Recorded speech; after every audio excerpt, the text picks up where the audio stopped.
The numbers told the story. They always do. It's one of those idiots who believe in analytics. This is a numbers game with Gil Alexander on VSiN. No, I am not Gil Alexander. Dustin Sweetelson filling in today, tomorrow, Friday on the program. Kelly Bidlin, as always, is here. A lot to get to here this hour with our next guest, Will Hill, VSiN betting analyst, FoxSports.com, hanging out with us now in studio. Also the host of the critically acclaimed Shoulda Bet More podcast. And just so you feel normal, like Gil's here, we get tweets. Kelly? We get tweets. We get tweets. He's my echo here. We get tweets. We get tweets. We get tweets. So people writing and correcting us about some things real quickly. I want to give credit where credit is due. Jason Stark, the franchise tag is collectively bargained. That makes it legal. Same way MLB players are under control for 6 seasons. I still think it's unconstitutional, the franchise tag in the NFL. Chris writes in, Big Tampa Chris 05. Yeah, this is where sometimes I think I remember my notes and sometimes I don't.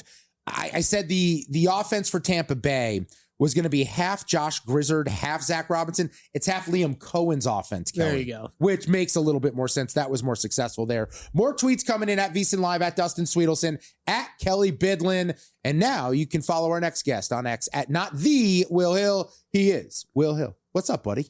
What's going on? I think you said the next hour we have a lot to do. I think I signed up for a half hour. Yeah, half hour. Okay, I don't know if you know this. The show continues after you leave. Oh, good point. Good point. I figured you know what after I go. And then sometimes into my own car on the way home. Yeah, well, it's a dangerous game. Yeah, I'm not your therapist again. So you confuse me sometimes. I'm on the phone yelling about JVT and Stormy and something they're talking about on their show. So I was just yelling at Kelly. I was reprimanding him. The NFC South news coming out now. Jalen Walker, the outside linebacker, he's done for the year with an ACL. James Pierce is probably suspended.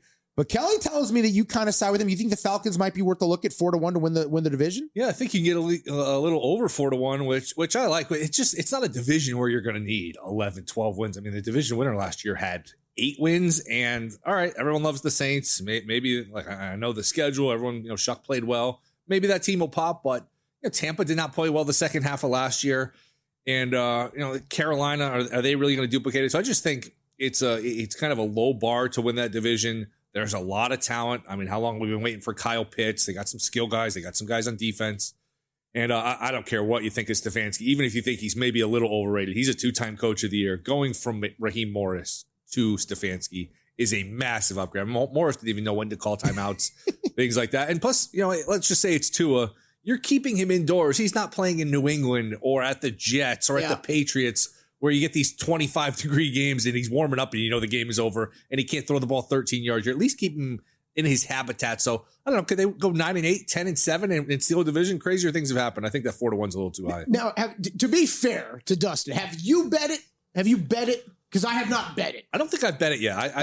But I will. You will. Okay. Yeah. A lot of these, it's just, where and when and shopping and just finally getting around to it. But I will definitely bet it. Yeah. Well, and look, a lot of these, and I think that this is one of them where, you kind of want to see what happens in training camp, right? And if injuries rack up. And look, if this keeps happening on the defensive side of the ball, I don't think I'm going to be in on it. Yeah, I just think the defense was so critical last year, and losing those 2 guys, it kind of eliminates everything that they picked up some ground on. You mentioned Raheem Morris. It just got me thinking. Outside of the only argument I can make is Adam Gase. Is Raheem Morris the worst 2-time head coach in the NFL? Yeah, man. Adam Gase is pretty bad. I'm trying to think of who the other candidates would be. I know there's one. Listeners will tweet in, but I know there's one we're forgetting that's major. But to get 2 cracks at it and to be that bad, it's almost impossible. He's on the short list for sure. He's on the short list, if nothing else. It's a few guys here. Will Hill's in studio, host of the Shoulda Bet More podcast, VSiN betting analyst. You see him all over the network, of course. Let's go over to the NFC North, because this is the division that I can make a case for all 4 teams here, Will. I don't really understand the Lions' love other than the schedule. The schedule is why, but they're starting a rookie tackle on offense. They still need a second edge rusher on the other side of Hutchinson. They needed cornerback help before they lost Terrion Arnold. Now he's not going to be playing football anytime soon. I get that they're plus 170, but to me, doesn't this feel like a division you take a shot on a little bit further down the board? I like Minnesota, and I didn't like them last year, but it feels a little bit to me like the team 2 years ago where can Murray do his best Sam Darnold impression where you put him? And I think O'Connell's a little overrated. I mean, he's been there for 5 years now, and his performances in big spots have not been inspiring. They had a chance to beat be the one seed and play the Lions that Sunday night. And really, you could point to that date, and since then, everything has gone downhill because they got destroyed on Sunday night against Detroit. The next week, they get buried by the Rams. They let Darnold go, and they missed the playoffs last year. But I could see Murray. Murray had some really good years in Arizona, and just under a better system with better weapons. You know Flores is going to put a top 10, maybe even better defense on the field. The schedule's not horrible. They avoid the Seahawks. They avoid the Rams. They play the NFC South, and you're going to beat each other up in that division. So nobody, I don't think, is going to go 5-1, 6-0 in division. But as long as you maybe go 4-2 in that division, again, a little over 5-1, I think there's value there. And Detroit, to me, is going to be an over team game to game because I don't like their defense at all. I think they'll still be able to move the ball with Gibbs and St. Brown and Goff and playing indoors. But I think they're going to be really challenged. That's not a championship defense. Isn't it funny how a lot of us go from, I don't know if you can win with Kyler in Arizona, but Kevin O'Connell says he likes him. And if Kevin O'Connell likes him, I like him. Like that. That's just kind of my mindset. If you're going to get the sign off from KOC, then he knows he can utilize you in a way you haven't been used before. The only thing I'm saying is I don't even know if I need that, Dustin. I've always been a little bit higher on Kyler, I think, than most. It's just for more, can Kyler stay healthy? No, the can problem stay is on the field, right? The problem is Kyler's eyes aren't higher on Kyler because That's right. Because I know people think it's a joke. The more I watch him, the more I think he legitimately doesn't see receivers downfield. It's tiny. I just don't think he can see them unless he rolls out of the pocket is the problem. But you have Jefferson. Juwan Jennings was a very sneaky signing by them. I think those two guys can take that short stuff that he likes to throw and do the most with. It's Jennings moving the chains, where it's Jefferson picking up yak. And then you touched on Flores. They benefit from Brian Flores will never be a head coach again in the NFL. His defenses are always elite. He turns regular corners into superstars. Where are you at with Green Bay and Chicago? Because I think we're all a little low on Green Bay, and maybe we should give Matt LaFleur a little credit, but I'm having trouble getting there. Chicago has the hardest schedule, Will. I think Chicago might be the best team in the NFC potentially. I mean, Ben Johnson's really good. Caleb Williams showed that growth, but what were they? Plus 22 in turnovers. They won so many close games. They had so many comebacks. That stuff, I mean, we talk about it all summer. That stuff usually does even out. And by the way, I think Minnesota gets Green Bay week 1. So no Parsons. When you play Green Bay kind of matters because you want to play him before Parsons comes back. And I think they play Green Bay kind of before the tundra starts to freeze. And I know Minnesota's been hit pretty hard here. Not pretty hard, but they went from being week 1 underdog to week 1 favorite. So the market seems to like Minnesota. I'm kind of torn on Green Bay. I'm a little down around Detroit than most people, I think. The more I look at it, I'm kind of torn on Green Bay. I think Chicago probably regresses, but Green Bay is an interesting team because middle of the season, I mean, they looked like a legit contender to win the whole thing, and then they lose their last 5 or 6 games. Just when you include the playoffs, and that loss in the playoffs is just. Well, no Parsons, no Halfley, Romeo Dobbs is gone. It's a lot of transition and a lot of pressure on Matt LaFleur, who's been a really good coach. You're right, by the way. They go, the Bears, to Green Bay week 5. Parsons says he expects to come back week 6. And by the way, shout out to the listeners. They always come through. Boudin Boy writes in at Nate B. Saucy, you're thinking of Dennis Allen. That's a good one. Yeah. That's a really good one. That's probably the holy trinity, though, of getting 2 cracks at it. Yes, Dennis Allen, Adam Gase, Raheem Morris, and then we should just touch on this. Figlish50 writes in, apparently Will Hill does not skip Arms Day. Oh, not at all. Yeah, look at this. We should have all done sleeveless shirts today, man. Look at this. Or I should have gone with Will. How many days a week are we hitting Arms, Will? I've been a few days a week. I've got a little routine, but I've packed on a couple pounds since last time. Look at those cans. I need to get on the Kelly routine here. I did arm day yesterday. I'm hurting, but they ain't looking like yours, man. I did chest day yesterday. Oh, we should have worked out together. I wish I could have done belly day. That's the one I need to work out the most. There's not enough of that. I'm still working on that alleged ab muscle that exists. So can't wait to see those one day. Yeah. Maybe 20 more years. I love when people go, no, you have abs. It's just hidden underneath all of that. I'm like, it's going to take a long time to get there then, brother.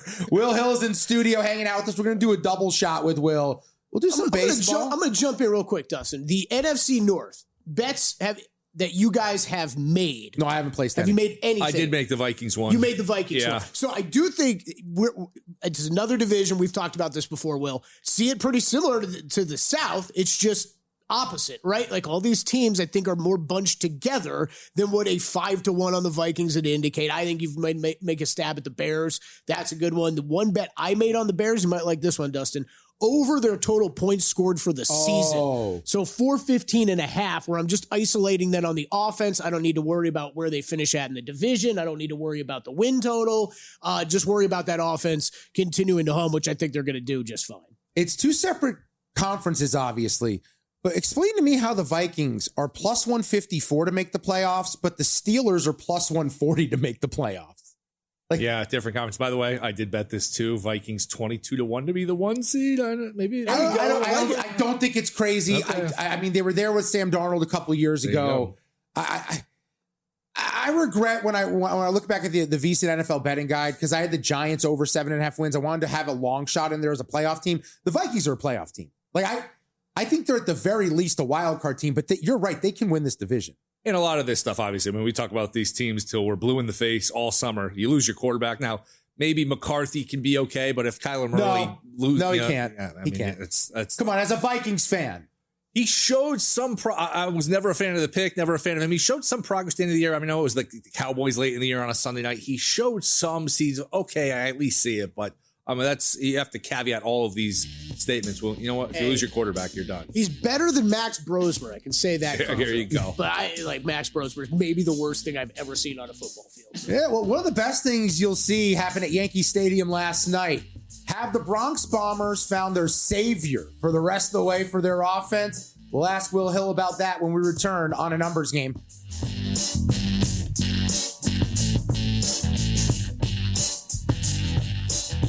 You're here because you want an edge. That's what separates listeners from winners. But let's be real, mindset alone doesn't get bets home. Pros win because they've got the tools, the data, and the discipline. And now so can you. VSiN Pro gives you access to the same real-time insights the sharps use. No secrets, no fluff, just actionable info that moves markets. Tap the link and see why serious bettors are turning knowledge into profit with VSiN Pro.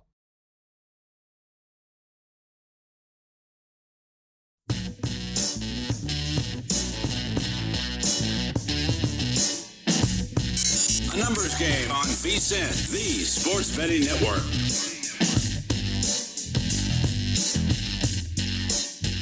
Justin Sweetelson, Kelly Bidlin hanging out here on A Numbers Game. Thanks for hanging out with us, however you may be tuning in. Sirius XM Channel 158, YouTube TV, VSiN Watch app, radio affiliates across the United States of God Bless America. Second segment here with our guy Will Hill.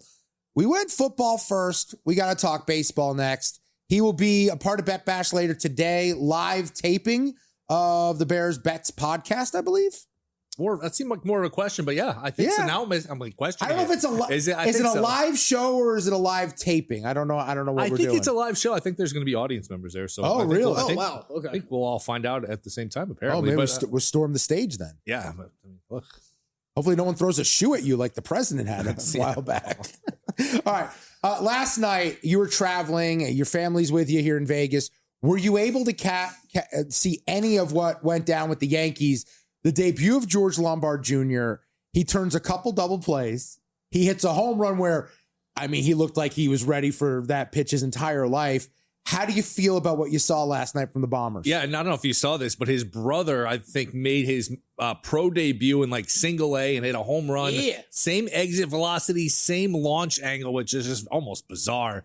But look, it's long overdue. I think part of it was, we didn't have the greatest trade deadline. We didn't get the big splash, although I think Garcia is a tremendous addition, a good bat. Oh, yeah. I think a little bit is, let's make the fans happy here. Let's just try to save the relationship this way and bring up the kid and make everyone forget that we didn't really add a reliever, add a catcher. But this all comes down to Judge. If Judge isn't back, forget it. Yeah. If Judge is back, that's all of a sudden you got Judge, you got Rice, you got Garcia, you got a hell of a 1-2-3 with Fried and Schlittler and Cole, and maybe Rodon comes back, and you could move the Weathers and the Warrens of the world to the bullpen. So it's all dependent on Judge, and nobody knows. Cashman says, we'll see. We're optimistic, but there's nothing concrete. And you run the risk if you bring him back too early, where you're so tempted to bring him back. But if you bring him back too early, he's done. He has he resets it, or he re-injures it. you gotta forget it. See you next year if there is a next year. So it all comes down to that, and that's a big unknown. No chance to do what you want to do, which is win a World Series if Judge isn't healthy. So I agree with the moves in that retrospect. But one, over under, Anthony Volpe starts at shortstop. I'll put the number at 5.5 the rest of the way. The rest of his career or the rest of the season? Under. It's over. I mean, maybe they try to make him learn second because Chisholm's a free agent, and they go that route where, all right, we move Volpe to second. Lombard's the shortstop of the future, but I would say under. I think it's unless he gets hurt or just completely, a few weeks from now he's hitting 130. You probably stick with Lombard, I would think. Yeah, they moved Duvall. They didn't make an addition in the bullpen, but I think the thought is Weathers goes to the bullpen where he has experience in the past. Maybe, Warren goes to the bullpen once you get into the postseason. Catcher, though, feels like the head scratcher. Why they didn't make a move there. Now, Austin Wells, I believe, homered the first game after the trade deadline, but it's a little bit. Do you anticipate? I know the reports are saying that he's not going to, but do you think the Yankees get forced and have to play Ben Rice at catcher? I think if he could, he would. I think he might be so bad at catcher that's probably not going to happen. And look, I mean, you need a catcher. Wells' numbers are it's almost like when the pitcher used to hit in the National League. But here's the thing. We talked about this a lot doing these shows before the deadline, Dustin. There weren't that many sellers. No. The Rockies were going to ask for an arm and a leg for Goodman. The Twins are right there. So everyone's like, oh, just get Jeffers. The Twins are in a playoff spot. The Twins are right there for a playoff spot. So when there's not that many sellers, there's not that many teams to choose from. I guess you could have, forked over the prospects for Adley Rutschman, but the Red Sox are getting crushed. Yeah. So the Red Sox, despite winning and being the hottest team in baseball, they got annihilated because they gave up way too much for Adley Rutschman. That's a price the Yankees weren't willing to pay. Nobody wanted that trade, apparently. That's what I've learned. Well, no, if the Red Sox do win a World Series, then they win. Then they win. Well, who's the? Are these odds fair right now to win the AL? Is it still the Yankees? Should they be that big of favorites at plus 260? No, I mean, I wouldn't bet them at plus 260. Rays plus 450. I would need more. The Red Sox. Who scares you? I mean, everybody. Everybody. Once you get in, it's just. If I had to bet right now, Baltimore at 35-1. Just because you know what? If they get in, who knows?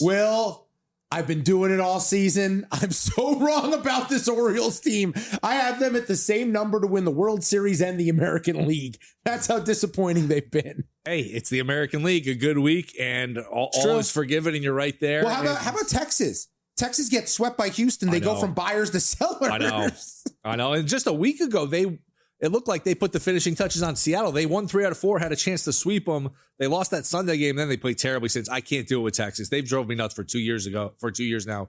Last year, I had them to win the division. This year, I had them plus 450. I wish I had gotten off it once they took a nice little lead against Seattle. I don't trust them. I had plus 340 to win the division. I was being offered a pretty good cash out. And I went, no, they're up. Why am I going to do this? Of course. And the cash out's never really a fair bet, and you're better off maybe just betting one of the other teams. The problem is, it's not a 2-team race. It wasn't just them or Seattle, them or Houston. There's 3 in the mix. And once you start, I'll bet the other 2 teams. It's not even worth it. Well, I was told over the weekend after the Dodgers traded for Tarek Skubal, it's a 1-team race for the World Series. They're plus $1.60 to win it all. And don't look now, but they've lost 5 in a row, Will. I mean, isn't it baseball? It's wide open. I know we all hype up these loaded rosters. You live this as a Yankee fan. And I tried referencing this on social media and got crushed over the weekend. It was good for baseball when everyone hated the Yankees. And I think it's good for baseball that everyone hates the Dodgers. Do you believe the Dodgers are inevitable here? No. I mean, the rightful favorite. But last year they took, Toronto not only could have won, should have won. It took a million different things for them not to win. And 2 years ago, the Padres were up 2-1 at home with Cease on the mound. The Dodgers were throwing a bullpen game. They were very lucky to get out of that. And remember, it wasn't that long ago where the Dodgers were chokers. They lost in the first round to Arizona and to San Diego, and they couldn't win despite all the talent. In the last couple of years, the ball broke their way and they won. Ball bounced their way. I like what the Cubs did, though, because they've got a good defense, a good offense, and they got guys that can pitch into that defense. Holmes, Garrett's an underrated pickup. Gausman doesn't walk people. He's been a little unlucky. I think they really revamped. The reliever from the Angels is good. I think they really revamped their pitching staff. I think they're still 18-1 to win the whole thing in some spots. I bet them 20-1 at the deadline. It's a good bet. No, I did bet it when I thought they were getting Detmers. There was that one report out there and it seemed legit. But I'm good with Clay Holmes as the other guy to Detmers. I thought that was a really smart move. And then you mentioned the defense up the middle. When you're that strong defensively with PCA, Swanson, and Horner, you're taking away so many hits that would break through another team right now. I think the Cubs are the biggest threat right now to the Dodgers, and we're seeing that they're favored to sweep them today. The Cubs are the favorite in the third game of the series. Which you can't get the Dodgers too often at a plus price, but I don't know that I want any piece of Eric Lauer. I don't know. I'm on them. Oh, you're on the Dodgers? Yeah, I hate it, but it's just they're going to lose 6 in a row. Yeah, I mean that's a dangerous thought process as a better. Like, I know. It's not going to happen again, is it? Then you just it's. But I know what you mean. I don't know that I want any part of Lauer. But yeah, I like what the Cubs did. Holmes is a ground ball machine. Gausman doesn't walk people. I think they're live. And I saw at Caesars, and maybe these numbers changed overnight. Cubs to beat the Red Sox in the World Series exact is 100-1. Red Sox to beat the Cubs is 150-1. I think it's one of those years. Now, the last couple of years have been a little chalky. I think this is one of those years where you could play some long shots with the exactas, whether it's in the ALCS or in the World Series. I think it's completely, I know it's a cliche. I think it's completely wide open. We're always pretty much as a group. Everyone at the beginning of every year is all in on the Mariners because of their pitching. And then the games start happening and then you're all out on the Mariners. I hate saying this out loud. They're 22-1 to win the World Series. Would you consider it just because the number is so drastically different now? I mean, I don't think it's crazy. I get it, but I'm not betting it. I'm not. I have 12-1 from the preseason, so I don't really want any more exposure. I bet them every year, and they pretty much let me down every single year. Where do you come down in the MVP debate? Because Shohei Ohtani not going to be pitching here. He's still pretty favored at minus $1.40. PCA's plus 110. I got to tell you, Will, I don't think Ohtani's having a year that warrants being the MVP. It's like the Judge thing. It all comes down to if he pitches. I think if Ohtani pitches again, he's got enough good pitching banked where he's 8-2 with a 170 ERA, even though he hasn't pitched well recently. He's going to hit, what's he at, 28 homers, so he's going to get to 35. I mean, that's still a hell of a resume. I would, if I had to bet it right now at current numbers, I would bet Ohtani. But again, a lot of that is the uncertainty of when Ohtani's going to pitch. I think he's going to push the pitch. I think he's got more pull in the organization than he lets on. He wants these MVPs. He wants all these personal accolades. Are you nervous about Schlittler? Minus 130 AL Cy Young. Are we starting to see some of the cracks because he just has never thrown this many innings? I think that's fair, but I also think every time he has one of these starts where he pitches bad, he had a Tigers one a couple months ago. He pitched terribly. He's wearing down. He's tired, and then he comes out and he shoves the next game. So mild concern. I think it's fair to have some mild concerns. All right, a minute to go. Tell us, where can everyone find you guys today doing the live Bears Bets podcast at Bet Bash? Yeah, Bear Bet podcast, I think, is 1 o'clock Pacific, so 4 o'clock Eastern. I think we're doing that live from Bet Bash. Then I'm hosting VSiN Primetime tonight with Femi Abebefe, 4 to 8 Pacific. Oh, it's like the old days, the Mike and Mike doubleheader where they'd host Mike and Mike in the morning, then do Sports Center at 6 o'clock. This is going to sound dumb. Is this your first time? This isn't your first time hosting a show in the studio, is it? So I've recorded podcast segments and I've been a guest, but to host a 4-hour show in the studio, this is going to be the first time. It's all yours. It's all yours. I want you to enjoy watching live action with 3 cameras blocking your view. Also, Should Have Been Worse, the podcast. Check it out. He's Will Hill. Give him a follow next at Not The Will Hill.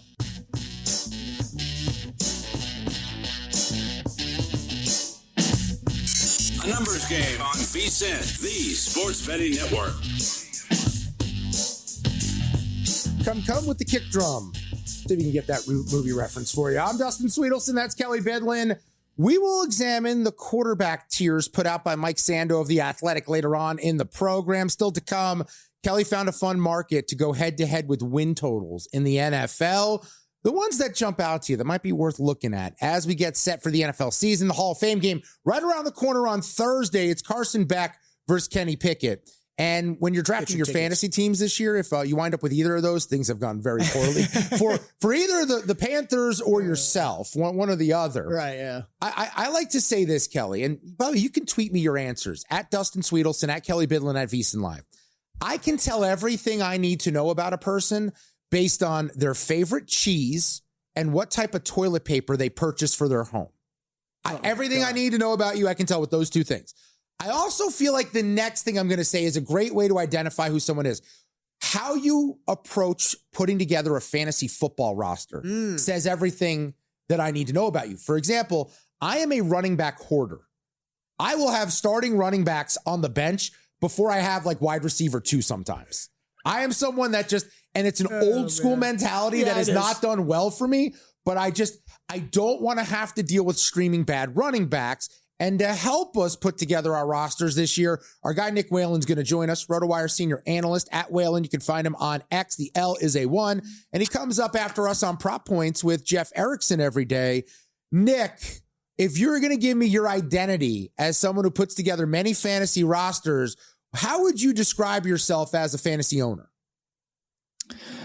Late quarterback and usually late tight end. I am not willing to pay a premium for the quarterback position unless you're getting extreme value. There of course are exceptions. If you're playing in some of these big overall contests, where your league is just one of 100 plus and you're playing for a big prize, then, I think maybe there is an argument to lock in someone like Josh Allen or Lamar Jackson in the past. But guys, I just can't get on board with so many elite running backs, as you said, Dustin, and elite receivers available early on with, paying a second or third round price for Josh Allen. And to me, it's even more of a sin, paying a 4th, 5th, 6th round price on some of these quarterbacks who by the end of the year, I think could be finishing behind players like, I don't know, Matthew Stafford last year, who was, right at the top of the board in terms of fantasy there with Josh Allen.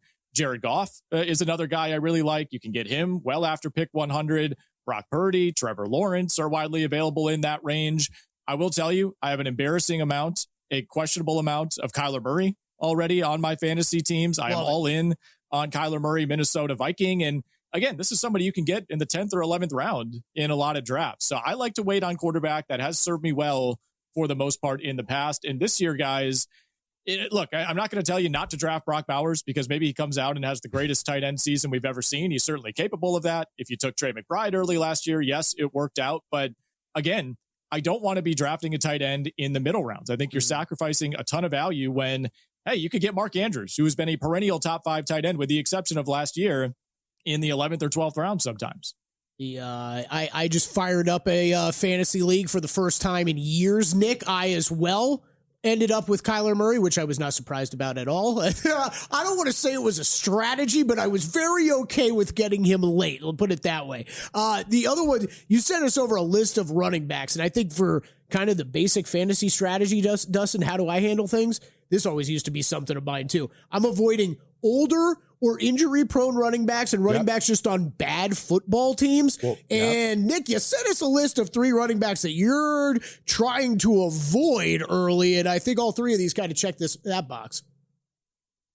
Yeah, look, I will say I don't necessarily have a problem drafting veterans. I tend to go for the reliable production as opposed to trying to get ahead of the market and, be the guy who, kind of cashes in on the huge value of the year, because in my opinion, more often than not, that's how you end up losing your league. But I am 100% with you on avoiding what I will admit are good players on bad teams. And there are 2 of those guys, especially early in drafts, who I just can't get on board with. And one is Ashton Jeanty, who is all the way up to an ADP now of 9 overall. Wow. I'm looking at the last 2 weeks over at the NFFC, which is where you see a lot of these high stakes contests that have been going on for months. And it just bucks the trend that we normally see in fantasy football, which is reacting to the previous season, right? And usually overreacting oftentimes. But Ashton Jeanty was a huge letdown last year. We were taking him at the 1-2 turn. And despite me really liking the player, the situation was brutal in Vegas. And I know the Raiders went shopping in free agency. They made all these additions. Maybe most importantly, they have a better head coach in Clint Kubiak. But I just can't believe we're not getting more of a discount given what we saw last year from this team and the fact that, yeah, on paper, they look better, but it's still the Raiders. Do we really expect this offense to take a massive step forward? And look, the problem I have with drafting Ashton Jeanty at that 8, 9, 10 spot is you are paying for peak production. Like just an okay or even a well above average season for Ashton Jeanty, you still might be taking a loss on that pick. So I just can't quite get on board with it as much as I want to make Ashton Jeanty happen. And then the other guy is Devon Achane, who I like even more as a player. We saw what he could top out as last year, even in a bad situation with the Dolphins. But I mean, this is just a full on strip down of the roster like that we have not really seen in the NFL in quite some time. I mean, how many Dolphins players overall could the average NFL fan name right now, especially if you're taking Achane out of the mix? Maybe they can name Malik Willis. Maybe they can name Greg Dulcich, who could very well be the leading receiver for this team as a tight end. It's just a brutal situation in Miami. I know we expect the volume to be there, but Achane is somebody we had serious injury concerns about just 2 seasons ago. And I think that could resurface. I'm not willing to pay a second round price for the only good player on the Miami Dolphins. Nick Whalen is our guest, dropping thought bombs here. You can catch him on Prop Points coming up after us on VSiN and read him over at rotowire.com. Let's talk about value. Let's look at maybe some sleepers that aren't the conventional guys at the top of the board that you think make some sense. This time a year ago, all the hype, Nick, was a running back out of Washington named Ja'Cory Krosky-Merritt. I drafted him in several leagues. That did not end well. Feels like the wide receiver version of that right now in training camp is Kansas City Cyrus Allen, who I'm sure he's just going to be sitting there, and I'm going to take him over some veteran who looks like a wide receiver 4 on a team that has a better year. Where are you seeing value in some guys that people probably aren't thinking about? Yeah, I mean, Cyrus Allen is somebody you probably don't even need to draft in most leagues. You know, if you're in a really deep format or an overall contest, maybe you pop him with the last pick. But I think the average player in your home league is not even thinking about Cyrus Allen, which is a good name to bring up. Look, I find myself liking a lot of players around or after pick 100. Specifically, we talked about the quarterbacks and the tight ends, but I think there's some running back value in that range as well. You know, someone like Rachaad White in Washington, and he's been steamed up now into the 90s in some leagues in more competitive formats. But again, in your home league, you're probably getting Rachaad White after pick 100. The same goes for Kenneth Gainwell now in Tampa Bay. And this goes hand in hand with some of the injury concerns and the fall off that we saw last year for Bucky Irving. But I've been drafting a ton of both of those guys. You know, one of the last running backs I'm really comfortable taking, and you don't want him to be your RB2, but I'm okay in theory with him as an RB3, somebody you can slot in when you have a plus matchup, is Jordan Mason with the Minnesota Vikings. Look, I'm here in Wisconsin. I watched Aaron Jones for a number of years. He was incredible with the Packers.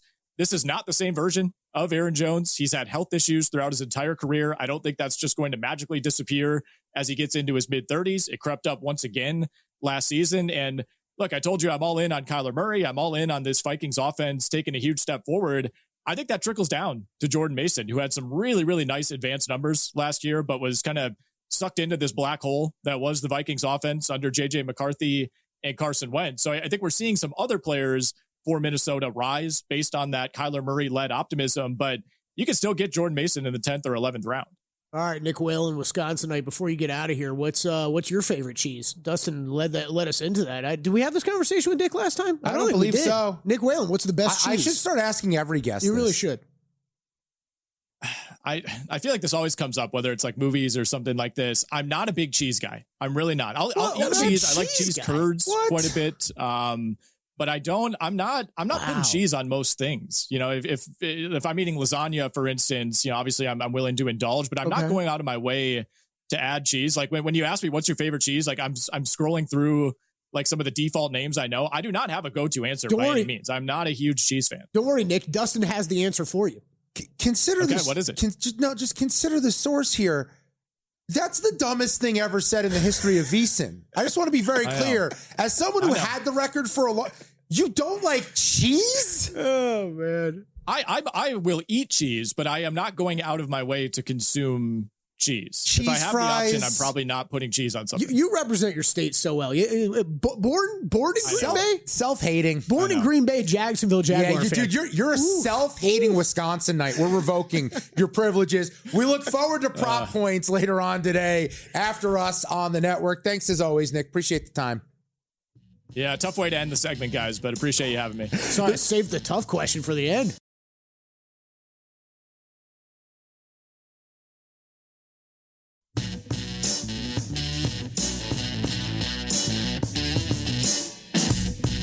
A numbers game on VSiN, the sports betting network. A numbers game, VSiN, the sports betting network. Dustin Sweetelson in the power chair, filling in for Gil Alexander today, tomorrow, Friday. We got a lot lined up. I'm forcing Kelly to do a lot of. Chair. I like that. It's from the Mike and the Mad Dog 30 for 30. I like that. I was in the power chair, okay? Sitting there right in front of the producers, okay? That's how Francesa handled it. He thought, I'm in the number one chair. When that was a pretty good impression, too. You know what? I'm not good at impressions. That wasn't bad, though. I'm not. I got who it was, Like, Matt Humans does a good impression of me, but he just does the laugh from Eric and Billy Madison. He goes, Because that's how Dustin Sweetelson sounds. That's what humans does. That's his impression of me. It's pretty good though, right? It's pretty good. Not gonna lie. I got a big guy. I'm a big guy with a high pitched laugh. I don't know how that happened, but unfortunately, it's the lot I was given in life. So that's the deal. All right, I'm curious what our next guest thinks about what went down last week on the show. In case you missed it, Gil Alexander was on vacation. He joined us to look at the most wins in baseball for the month of August. He gave out the Detroit Tigers, and it was 60-1. Yep. Steamed it all the way down to about 20-1 in the market. And he acknowledged, look, they're going to trade Tarek Skubal. I still believe in the Tigers. Don't look now, but Detroit's still winning baseball games. And we go to the source now as Paul Sporer, Tigers fan, joins us right now. You know him from Fangraphs at Sporer on X, and he joins us on the Progressive Guest Line. Did you happen to catch Gil breaking down your Tigers and why he liked them to have the most wins in the month? And did you think it was a crazy bet? I missed the breakdown directly, but we talked about it on text. And I didn't think it was crazy. I see the merit to it. The only reason that I'm not like super gung-ho about it, even as a Tigers fan, like I think they can keep winning games still, but that bullpen stinks. And one of the things that always bothered me was like, as they were making this comeback, I thought they should have been one of the first teams to act and start rebuilding that bullpen. It doesn't take a lot to do that.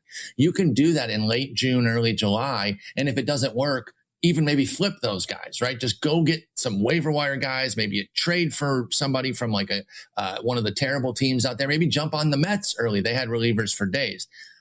That's the tough part for Gilliam, is that this bullpen, they're just wretched. So even when the good starters that they do have left, like Troy Melton last night, are getting leads and the offense is getting leads, I worry about the pen. And I'm not just talking about the bridge to Kenley, but really Kenley himself. He's allowed some nasty walk-offs this year. So I see some merit in it. And obviously with two aces gone, he's got an uphill battle, but I think it's going to be tough because of the pen. Oh man, we'll see. We'll see how it plays out. A great start for. I hope he's right. Obviously, as a Tigers diehard. Paul, just looking at the American League in general, I mean, we got Yankees are plus 260 to win the AL. Then it drops down to the Rays at plus 450. At which team in the American League do you believe in the most at this point to make a run in the playoffs? Man, I'm all over the Red Sox still. Now, I came into the season on them, and so when they were playing horribly, I'm, questioning myself, what a terrible call. What were you thinking?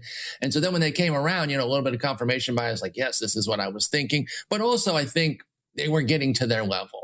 They were playing at a low level. Same with the Tigers, right? Both those teams got out to just catastrophic starts that really put them behind the eight ball. Of course, the Red Sox got the mega win streak that really put them back into contention completely. The Tigers played consistently well since June 1st and then did nothing to reinforce it. But I look at this Boston team, even if they don't get Crochet back, I really, really like how they set up. I think they still have a lot of depth of pitching, even after trading Connolly early. We'll see what happens with Meade. Obviously, that immediately blew up on them, which is just bad luck. But if Meade and Adley can come back, both of whom are injured right now, those are two big reinforcements into their lineup that has been hitting a lot better. The Yankees, I understand why they're at the top because they have the great pitching. And if and when Belly and Judge come back, I can see them as the number one. But right now, Boston's my number one seed in the American League right now. You can still get the Boston Red Sox 15-1. You mentioned no Crochet. How about them doing it without Roman Anthony, who a lot of people thought would be an MVP candidate this season as well? Dustin, where is Christian Campbell? He's on the side of a milk carton as far as another guy. Like, right? Yeah. So, between no Anthony, no Campbell, pretty much no Crochet, and then they've come back around. That's pretty impressive. By the way, what has happened to Anthony, and that's injury, so I don't want to go too hard on him. Sure. But the fade of Campbell is why I don't want to hear about how bad the prospect haul is that teams give up. Prospects are prospects and things aren't guaranteed with them. So I know they got a little bit of heat for that Adley deal. I thought it was fine. They paid to get a premium catcher and when healthy is a premium catcher. And that's what it costs. It costs money to get good players. Paul, the irony is that deal is going back the prospects to Baltimore, who have refused to part with all of kind of the same type of player for a decade now. And they have nothing to show for all of these top draft picks because the odds of all of them or most of them working out is slim to none. Adley was the beginning of it, and they didn't utilize him to capitalize on this window. You're dead right. They have really lost that window now. They still have some of the guys there, but they'd have to kind of create a new competitive window here. They never really had the pitching.